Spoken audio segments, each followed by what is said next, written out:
ఇక ఆయన ఎమ్మెల్సీ గురించి నేను మాట్లాడదలుచుకోలేదు. ఆయన జనాభా లెక్కలకెళ్ళి తీసేసిన నేనైతే. కాబట్టి ఆయన మీద డిస్కషన్ అనవసరం మనకు. నేను చెప్తున్నా కదా, ఆయన జనాభా లెక్కలలో లేరు, ఆయన ఎవరో కూడా నాకు తెలియదు. ఇక ముఖ్యమంత్రి గారు ఇంకో మాట అంటాడు, ఆ మీటింగ్లో మేము 4 విజయాలు సాధించినామని చెప్తున్నారు. ఆ 4 విజయాలు ఏంటిది? ఒకటి, టెలిమెట్రీకి సంబంధించినటువంటి ఇన్స్ట్రుమెంట్స్ మేము ఇన్స్టాల్ చేస్తామన్నారు. అందులో కొత్తదనం ఏం లేదు. ఫేజ్ 1 ఎప్పుడో స్టార్ట్ అయింది, ఇది ఫేజ్ 2. అది జరగాల్సిందే, కంటిన్యూషనే. అందులో విషయమే లేదు. ఆయన దాన్ని విజయంగా చెప్తా ఉన్నాడు. అదేవిధంగా ఇంకొక మాట, ఇక్కడ కృష్ణా రివర్ మేనేజ్మెంట్ బోర్డు విజయవాడలో పెట్టాలని కొత్తగా నిర్ణయం అయిందని చెప్తుండ్రు. అందులో కూడా కొత్త నిర్ణయం ఏం లేదు. అది విభజన చట్టంలో ఉన్నటువంటి హామీయే. గోదావరి మేనేజ్మెంట్ బోర్డు హైదరాబాద్లో ఉంటే కృష్ణా రివర్ మేనేజ్మెంట్ బోర్డు ఆంధ్రాలో ఉంటుంది. అందులో పెద్ద విషయం ఏం లేదు, కొత్తది లేదు, ఈయన సాధించింది కూడా ఏం లేదు. ఇక శ్రీశైలం రిపేర్లు, మన భూభాగంలో ఉన్నటువంటి నాగార్జున సాగర్ని మనం రిపేర్ చేయాలి, వాళ్ళ భూభాగంలో ఉన్నటువంటి శ్రీశైలంను వాళ్ళు రిపేర్ చేయాలి. అది కూడా విభజన చట్టంలో ఉన్నటువంటిదే. కూడా ఈయన కొత్తగా సాధించింది లేదు, తెచ్చింది లేదు. దాన్ని కూడా మా విజయమే అని చెప్తా ఉన్నారు. ఇక 4వది ఆఫీసర్స్ కమిటీ. ఇది కూడా కొత్త విషయం కాదు.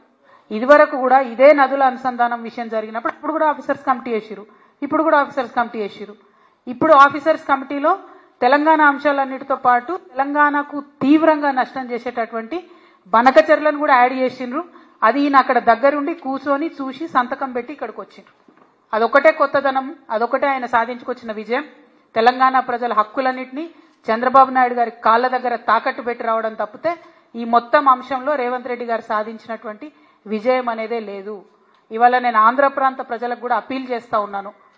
ఈ బనకచెర్ల ప్రాజెక్టు వల్ల ఆంధ్ర ప్రాంత ప్రజలకు లాభం లేదు. ఆల్రెడీ నీళ్ళు వస్తున్నటువంటి ఆయకట్టుకు మళ్లీ నీళ్ళు ఇచ్చేటటువంటి ఒక ప్రాజెక్టు డిజైన్ చేసిరు తప్పితే ఇందులో కొత్తదనం లేదు. ఆంధ్రప్రదేశ్లో ఇప్పటికీ కూడా నీళ్లు రానటువంటి ప్రాంతాలకు నీళ్లు రావాలని మీ సోదరుగా నేను కోరుకుంటున్నాను. కానీ ఈ ప్రాజెక్టు, బనకచెర్ల ప్రాజెక్టు ఒక కుట్రపూరితమైనటువంటి ప్రాజెక్టు, కాంట్రాక్టర్ల కోసం కడుతున్నటువంటి ప్రాజెక్టు, దాంట్లోంచి వచ్చేటటువంటి కమిషన్ల కోసం కడుతున్నటువంటి ప్రాజెక్టు. ఇక ఆయన ఎమ్మెల్సీ గురించి నేను మాట్లాడదలుచుకోలేదు. ఆయన జనాభా లెక్కలకెళ్ళి తీసేసిన నేనైతే. కాబట్టి ఆయన మీద డిస్కషన్ అనవసరం మనకు. నేను చెప్తున్నా కదా, ఆయన జనాభా లెక్కలలో లేరు, ఆయన ఎవరో కూడా నాకు తెలియదు. ఇక ముఖ్యమంత్రి గారు ఇంకో మాట అంటాడు, ఆ మీటింగ్లో మేము 4 విజయాలు సాధించినామని చెప్తున్నారు. ఆ 4 విజయాలు ఏంటిది? ఒకటి, టెలిమెట్రీకి సంబంధించినటువంటి ఇన్స్ట్రుమెంట్స్ మేము ఇన్స్టాల్ చేస్తామన్నారు. అందులో కొత్తదనం ఏం లేదు. ఫేజ్ 1 ఎప్పుడో స్టార్ట్ అయింది, ఇది ఫేజ్ 2. అది జరగాల్సిందే, కంటిన్యూషనే. అందులో విషయమే లేదు. ఆయన దాన్ని విజయంగా చెప్తా ఉన్నాడు. అదేవిధంగా ఇంకొక మాట, ఇక్కడ కృష్ణా రివర్ మేనేజ్మెంట్ బోర్డు విజయవాడలో పెట్టాలని కొత్తగా నిర్ణయం అయిందని చెప్తుండ్రు. అందులో కూడా కొత్త నిర్ణయం ఏం లేదు. అది విభజన చట్టంలో ఉన్నటువంటి హామీయే. గోదావరి మేనేజ్మెంట్ బోర్డు హైదరాబాద్లో ఉంటే కృష్ణా రివర్ మేనేజ్మెంట్ బోర్డు ఆంధ్రాలో ఉంటుంది. అందులో పెద్ద విషయం ఏం లేదు, కొత్తది లేదు, ఈయన సాధించింది కూడా ఏం లేదు. ఇక శ్రీశైలం రిపేర్లు, మన భూభాగంలో ఉన్నటువంటి నాగార్జున సాగర్ని మనం రిపేర్ చేయాలి, వాళ్ళ భూభాగంలో ఉన్నటువంటి శ్రీశైలంను వాళ్ళు రిపేర్ చేయాలి. అది కూడా విభజన చట్టంలో ఉన్నటువంటిదే. కూడా ఈయన కొత్తగా సాధించింది లేదు, తెచ్చింది లేదు. దాన్ని కూడా మా విజయమే అని చెప్తా ఉన్నారు. ఇక 4వది ఆఫీసర్స్ కమిటీ. ఇది కూడా కొత్త విషయం కాదు. ఇదివరకు కూడా ఇదే నదుల అనుసంధానం విషయం జరిగినప్పుడు ఇప్పుడు కూడా ఆఫీసర్స్ కమిటీ వేసిరు, ఇప్పుడు కూడా ఆఫీసర్స్ కమిటీ వేసిరు. ఇప్పుడు ఆఫీసర్స్ కమిటీలో తెలంగాణ అంశాలన్నిటితో పాటు తెలంగాణకు తీవ్రంగా నష్టం చేసేటటువంటి బనకచెర్లను కూడా యాడ్ చేసిండ్రు. అది ఈయన అక్కడ దగ్గరుండి కూర్చొని చూసి సంతకం పెట్టి ఇక్కడికి వచ్చిండ్రు. అదొకటే కొత్తదనం, అదొకటే ఆయన సాధించుకొచ్చిన విజయం.